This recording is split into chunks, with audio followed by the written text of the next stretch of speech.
ছাত্র জনতার অভ্যুত্থানে হামলাসহ 4 মামলার আসামি এসআই সুকান্ত দাসকে ছেড়ে দেওয়ার ঘটনায় উত্তাল খুলনার রাজপথ। সুকান্তকে গ্রেফতার সহ কেএমপি কমিশনের পদত্যাগ দাবিতে দুপুর থেকে সন্ধ্যা পর্যন্ত সদর থানা ঘেরাও করে রাখে বৈষম্য বিরোধী ছাত্র আন্দোলন ও এনসিপি। পরে এইচএসসি পরীক্ষার জন্য বৃহস্পতিবার বিকেল 3টা পর্যন্ত ঘেরাও কর্মসূচি স্থগিতের কথা জানান বিক্ষোভকারীরা। শেখ জুয়েলের ক্যামেরায় খুলনা প্রতিনিধি আশরাফুল ইসলাম নূরের তথ্যে ডেস্ক রিপোর্ট। দিন পেরিয়ে রাতেও বিক্ষোভ, ঘেরাও করে রাখা হয় খুলনা মেট্রোপলিটন পুলিশ কেএমপির সদর দপ্তর। পরে প্রধান ফটকে তালা ঝুলিয়ে দেয় আন্দোলনকারীরা। সুপার ফ্রেশ ফর্টিফাইড সয়াবিন তেল, শুরু হোক হেলদি লাইফের জার্নি।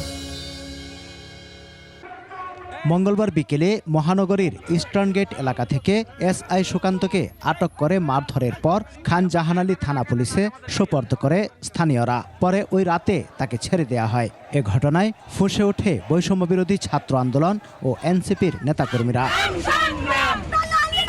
বুধবার দুপুর থেকে কেএমপি সদর দপ্তর ঘেরাও করে বিক্ষোভ শুরু করেন বৈষম্য বিরোধী ছাত্র আন্দোলন ও এনসিপির নেতাকর্মীরা।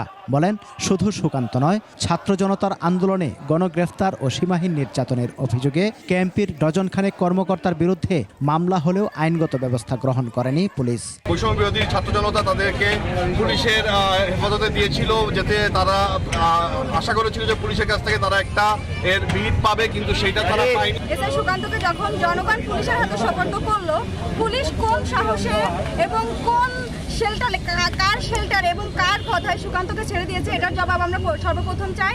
এবং দ্বিতীয়ত হচ্ছে 24 ঘন্টার ভিতর আবার সুকান্তকে কেএমপিতে ধরে আনতে হবে এবং জনগণের কাছে সোপর্দ করতে হবে। বৃহস্পতিবারের মধ্যে কেএমপি কমিশনার জুলফিকার আলী হায়দারের পদত্যাগ এবং এসআই সুকান্ত দাসকে গ্রেফতার করে শাস্তির দাবি জানান আন্দোলনকারীরা। এই পুলিশ কমিশনারের নিয়ন্ত্রণে আমরা খুলনায় কোনো ছাত্র সমাজ, কোনো জনসমাজ, কোনো যুব সমাজ নিরাপত্তা বোধ করছি না।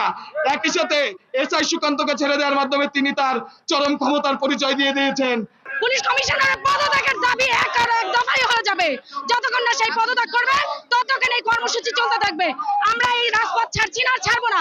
সুকান্তের বিরুদ্ধে মহানগর বিএনপির সভাপতি অ্যাডভোকেট শফিকুল আলম মনার বাসভবনে ভাঙচুর ও ছাত্র জনতার আন্দোলনে অতর্কিত হামলার অভিযোগে 4টি মামলা রয়েছে।